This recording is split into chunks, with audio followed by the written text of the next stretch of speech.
Bom dia, meus irmãos. A paz de Cristo Jesus.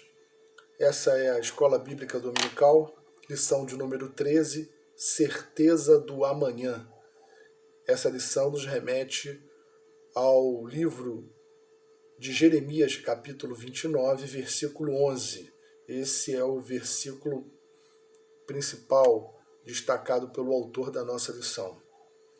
O autor da nossa lição, muito embora se utilize do livro de Jeremias, da história do povo de Israel, vivida aproximadamente 600 anos antes de Jesus, que nos remeterá ao cativeiro babilônico, né, do Reino do Sul, né, Judá, Benjamim, né, essas tribos que formavam o Reino do Sul, cuja capital era Jerusalém, num segundo momento de invasão pelos babilônicos, na dinastia babilônica, eles foram deportados para a Babilônia, né, época de Nabucodonosor, na segunda invasão, e da destruição do Templo de Jerusalém.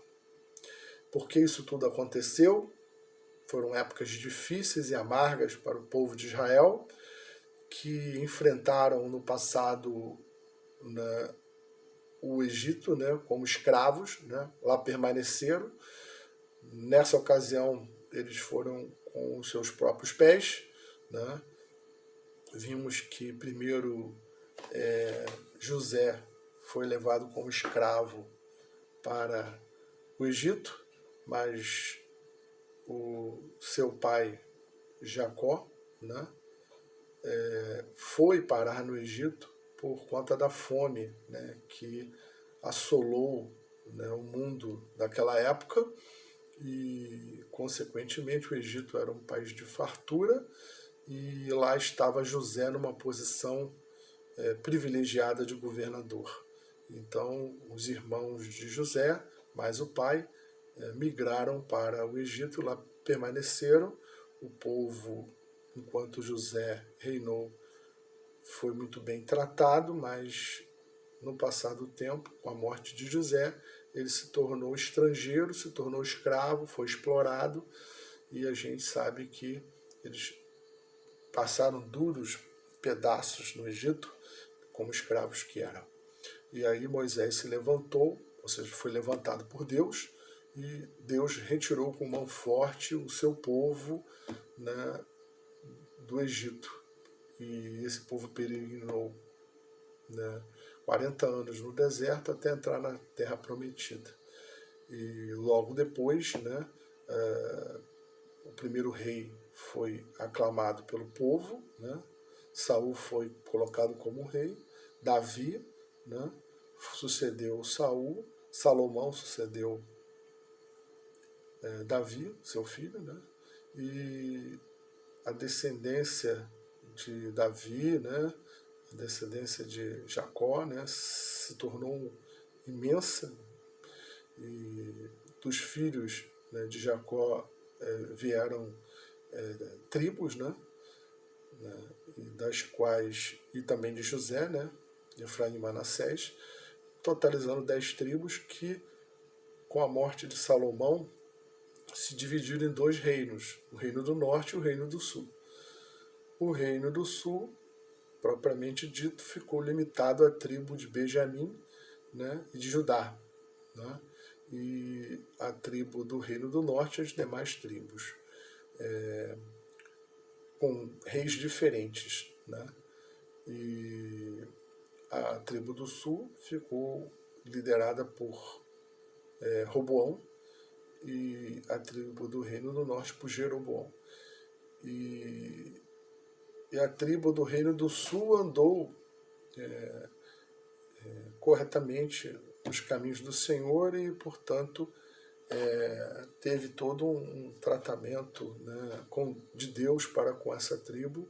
Jerusalém era sua capital, mas mesmo assim a tribo do Sul teve momentos em que ela andou mal diante de Deus, e por amor, né, Deus disciplinou esse povo. E a vara que Deus utilizou para disciplinar foi a nação estrangeira da Babilônia, né, que entrou, né, invadiu, né, o Reino do Sul, né, e uma segunda invasão invadiu, né, Jerusalém, destruindo o templo de Jerusalém, levando cativo o rei, a rainha, né, que no caso era Joaquim, filho de Jeoaquim, né, e portanto a rainha, o rei, os príncipes, Daniel, Sadraque, Mesaque, Abidnego, essa turma toda foi parar na Babilônia, e na Babilônia permaneceram cativos por 70 anos. Esse é o contexto, aproximadamente 580, 570 anos, ou 600 anos, nessa faixa, antes de Cristo. Jeremias era apenas um dos profetas que trouxe a mensagem de Deus, né, mostrando para o povo, né, o seu pecado e as consequências desse pecado. E por conta disso, ainda no reinado de Joaquim, né, antes do cativeiro, ele foi preso, ele foi desprezado pelo povo, pelo rei, por toda a realeza, porque as mensagens que ele trazia eram mensagens de que Deus haveria de corrigir o povo, de corrigir a nação. E que se utilizaria, sim, de uma nação estrangeira para servir a Deus como medida de justiça, como vara. Ele foi totalmente ignorado, perseguido, e isso acontece. E no dado momento em que o autor se utiliza do capítulo 29, versículo 11, nós estamos já vendo Deus usar Jeremias para levar uma mensagem ao povo que já estava no cativeiro. Estando no cativeiro, as mensagens do povo, a mensagem de Deus para o povo é que eles deveriam agir com naturalidade, porque o que estava acontecendo com o povo era totalmente permitido por Deus, para que o povo endireitasse os seus caminhos perante ele. Ou seja, era um ato de amor de Deus para com o povo. Por isso que o versículo 11 do capítulo 29 de Jeremias diz que a intenção de Deus sempre foi o melhor para o seu povo, e ainda continuava, mesmo em momentos de sofrimento, momentos de inquietude, momentos de escravidão fora da sua terra, no estrangeiro, na Babilônia. Vamos ouvir o versículo 11 do capítulo 29 do livro de Jeremias.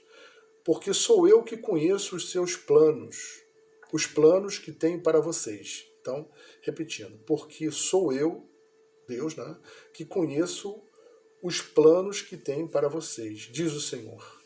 Planos de fazê-los prosperar e não lhes causar dano. Veja que Deus está afirmando que não havia qualquer prazer em causar dano ao povo, né, mas sim fazê-los prosperar, né. Planos de dar-lhes esperança e um futuro. Portanto, as orientações de Deus no capítulo 29, você verá, se você ler todo o capítulo, que a intenção de Deus era de fazer com que o povo prosperasse, ainda que ele estivesse na condição que ele estava, como escravo, fora da sua terra, ou seja, na Babilônia. As orientações de Deus é para que o povo tirasse o melhor proveito daquela circunstância, reconhecesse os seus pecados, endireitasse os seus caminhos, não desse mais crédito à voz dos falsos profetas que existiam no meio do povo, dos facilitadores, né, da fé, né, dizendo que tudo iria passar muito rápido, que aquilo ali era muito provisório, que tudo se daria da melhor maneira possível, e, na verdade, o cativeiro demorou 70 anos. Né? O versículo 4 do mesmo capítulo 29 diz assim: Assim diz o Senhor dos Exércitos, o Deus de Israel, a todos os exilados, que deportei de Jerusalém para a Babilônia. Veja que quem deportou foi Deus. Ainda que Nabucodonosor, né, nesse momento fosse o rei da Babilônia, e que entrasse em Jerusalém, destruísse o templo, levasse cativo o rei, a rainha, os príncipes, todo aquele povo, ainda assim ele serviu a Deus. Quem deportou foi Deus. E à medida que Deus utilizou, né, a nação estrangeira que serviu ao seu propósito foi de disciplina. E Deus ama aquele que disciplina. Né? O pai ama o filho a quem ele disciplina. Se o filho caminha por caminhos perigosos, né, a criança sobe num lugar que não deve subir, se cair ela vai se machucar, podendo vir até morrer, o pai disciplina o seu filho, chama atenção, se continuar desobedecendo, bota de castigo, e se continuar desobedecendo, ainda corrige, né? Dando uma palmada, ainda que a lei prevê que não é permitido dar palmadas, né? Mas no meu tempo sempre foi permitido. E nunca morremos por isso e nunca odiamos os nossos pais por isso. Estamos aqui e honramos os nossos pais, né? Aqueles que têm pais vivos, né? E assim vai. Então, meus irmãos, o autor da lição fala sobre a certeza do amanhã.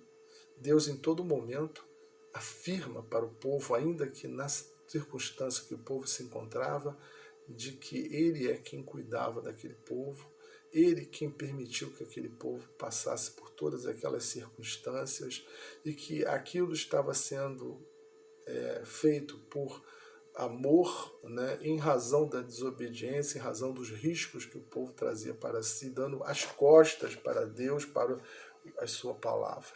Né? Daí a importância de conhecermos a palavra de Deus, de estudarmos as Escrituras. Primeiro, porque sempre existirá no nosso meio falsos profetas. Pessoas que vão facilitar essa nossa vida com Deus, essa relação com Deus, dizendo que não, Deus é amor, Deus não há de te corrigir, não há de fazer nada, entendeu? Tudo é lícito. Quando, na verdade, Deus nos corrige porque quer o nosso bem, quer a nossa felicidade. Ainda que isso não pareça, parece que Deus está fazendo isso por causa dele. Deus está fazendo isso por causa de nós, porque Ele nos ama. Porque se Ele não nos amasse, Ele nos deixaria viver como folhas jogadas ao vento, sendo levadas de um lado para o outro, dando cabeçada na vida, pagando às vezes com a sua própria vida. Portanto, a certeza do amanhã é porque estamos em Deus. E mesmo passando por dificuldades, passando por aflições, é Deus nos disciplinando, nos corrigindo, trabalhando em nós, né, a dependência nossa em relação a Ele, né, e as provisões dele em relação a nós. Então, nossa lição de número 13 é a certeza do amanhã. Diz assim o autor da lição: tempos de restrições são sempre inquietantes, cheios de especulações e de muitas novidades. Por outro lado, também pode ser vistos como preciosas oportunidades para revermos muitas coisas, consertos, tomada de atitudes ou permanecermos céticos e revoltados. E aí ele entra no assunto da lição, ou seja, ele entra no momento da história de Israel, né, lá com Jeremias, lá com a Babilônia, lá com o cativeiro babilônico do povo de Israel. O povo de Israel, no contexto do capítulo 29 do livro de Jeremias, deixou de honrar ao Deus Todo-Poderoso. Menosprezou a palavra do Eterno na voz dos seus profetas. Serviu e adorou falsos deuses. Prostituiu a fé. Por isso, a disciplina veio em forma de dominação estrangeira, cativeiro e humilhação internacional. Baseado em que o autor da nossa lição diz isso? Com relação a Israel, com relação a esse momento.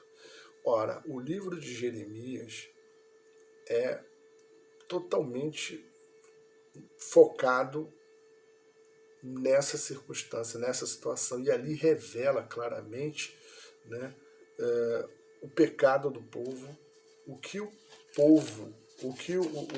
pecado do povo resultou. Um exemplo disso está no capítulo 7 do livro de Jeremias, a partir do versículo 22, diz assim: Quando tirei do Egito os seus antepassados, nada lhes falei, nem lhes ordenei quanto a holocaustos e sacrifícios. Deles, entretanto, esta ordem: obedeçam-me, e eu serei o seu Deus, e vocês serão o meu povo. Vocês andarão em todo o caminho que eu lhes ordenar, para que tudo lhes vá bem. E aí ele continua: mas eles não me ouviram, nem me deram atenção. Antes, seguiram o raciocínio rebelde dos seus corações maus. Andaram para trás e não para frente. Desde a época em que seus antepassados saíram do Egito até o dia de hoje. Eu lhes enviei os meus servos, os profetas, dia após dia, mas eles não me ouviram, nem me deram atenção. Antes, tornaram-se obstinados e foram piores do que os seus antepassados. Quando vocês lhes disseram tudo isso, eles não o escutarão. Quando você os chamar, não responderão. Portanto, diga a eles: esta é uma nação que não obedeceu ao Senhor, ao seu Deus, nem aceitou a correção. A verdade foi destruída e desapareceu dos seus lábios. Cortem os seus cabelos consagrados e joguem-nos fora. Lamente-se sobre os montes estéreis, pois o Senhor rejeitou e abandonou esta geração que provou a sua ira. Veja que o que o autor está a afirmar, né, é totalmente plausível com aquilo que Jeremias escreveu no seu livro de Jeremias, como também no livro de Lamentações de Jeremias. Né? Trazendo para o cotidiano, e o autor, quando começa a introdução, ele diz: tempos de restrições são sempre inquietantes, cheios de especulações e de muitas novidades. Por outro lado, também pode ser tempos pode ser vistos como preciosas oportunidades para revermos muitas coisas. Não é diferente hoje o momento em que a igreja vive no mundo atual. Nós vivemos em tempos de adversidades, tempos difíceis, tempos de pandemia, mas tempos antes da pandemia de total descrédito acerca de Deus, de profanação de Deus. Né? Nós não precisamos olhar para as nações estrangeiras para ver que há uma total banalização de Deus, né? Nas próprias avenidas do carnaval. Isso se tornou aqui no Rio de Janeiro, o local onde nós vivemos, claro e evidente de que se profana o nome de Deus, né? Se zomba de Deus, se zomba de Jesus, seu Filho, e da fé em Deus. Né? Portanto, o que acontece aqui acontece no mundo. O que acontece no Rio de Janeiro acontece no restante do Brasil. Né? Um povo que, muito embora seja apontado como tendo um percentual significativo de evangélicos, né, de quem professa uma fé em Deus, de quem segue a Cristo, mas uma geração totalmente pervertida, uma geração totalmente incrédula e desobediente, a vontade de Deus. E quando as consequências, né, dessa desobediência, dessa profanação, né, dessa prostituição espiritual, né, vem, né, acredita-se que isso esteja alheio à vontade de Deus. Mas Deus se utiliza, né, das nações estrangeiras, como também de tantas outras coisas, para nos disciplinar, né? Para mostrar para nós o quanto nós somos dependentes dele, o quanto ele é o dono da vida, o quanto é imprescindível que na vida tenhamos ele como Senhor e Salvador nosso. É papel nosso como igreja pregarmos o Evangelho de Jesus, anunciarmos as boas novas do reino, dizer que só a salvação em Cristo Jesus, autor e consumador da fé, da nossa fé, e não nos envergonharmos dela. Né? Saiamos, pois, diz o autor de Hebreus, né, carregando a nossa cruz, a nossa vergonha, o nosso vitupério, né, para fora do arraial, para fora da cidade, né, para todos os lugares, né, exaltando Cristo como Senhor e Salvador nosso, para que o mundo veja em nós a luz, né, de Cristo, a luz de Deus, né? Nós somos a luz do mundo, o sal da terra, né? Provocamos sede de Cristo nas pessoas. Para isso temos que ser apaixonados por Cristo.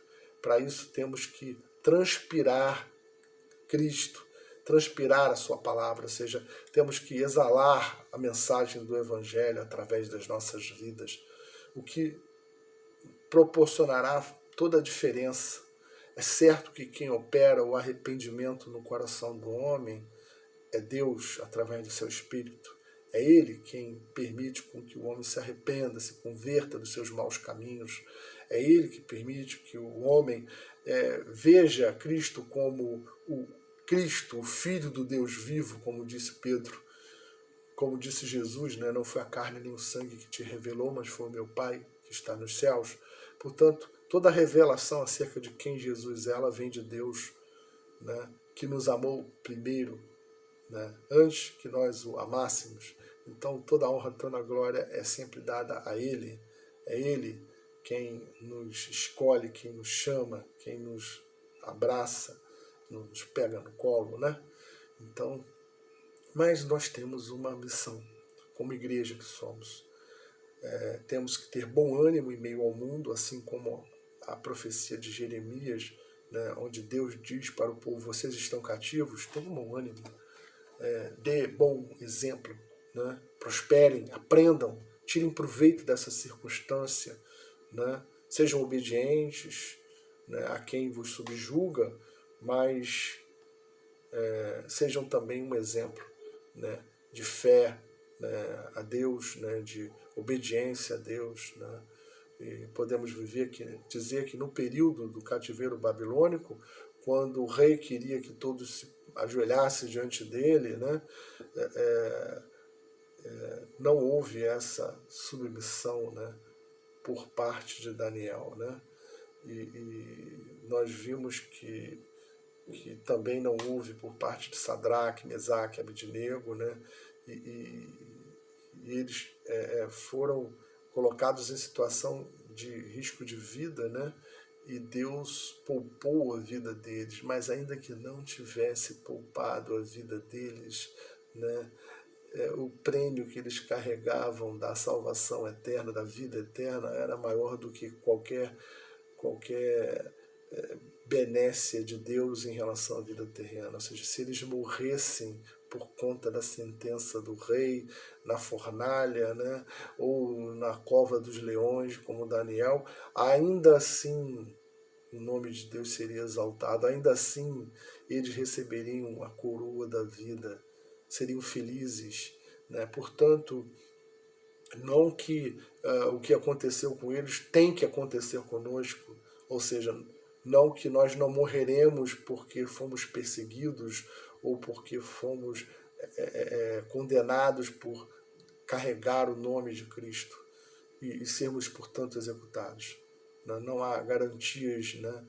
Nós vivemos, né, a nossa fé, sabendo que nós aqui somos peregrinos, estamos de passagem, que um dia haveremos de morrer, seja por morte natural ou não, mas o nome de Cristo sempre será exaltado na nossa vida, né?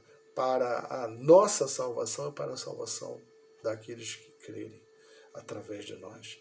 Portanto, somos instrumentos na mão de Deus. Provações, situações difíceis, como a do povo de Israel no cativeiro babilônico, que durou 70 anos, né, são totalmente permitidas na vida de quem serve a Deus, seja por desobediência que os conduz a isso, ou seja por obediência mesmo, para nos tornarmos cada vez mais dependentes de Deus, né? A gente sabe que o sol brilha sobre a cabeça do justo e do injusto, né?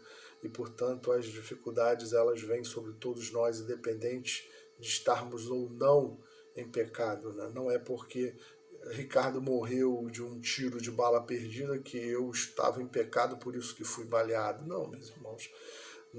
Eu fui baleado porque assim aprove a Deus permitir que isso acontecesse, né? E independente da minha condição, não fez diferença alguma.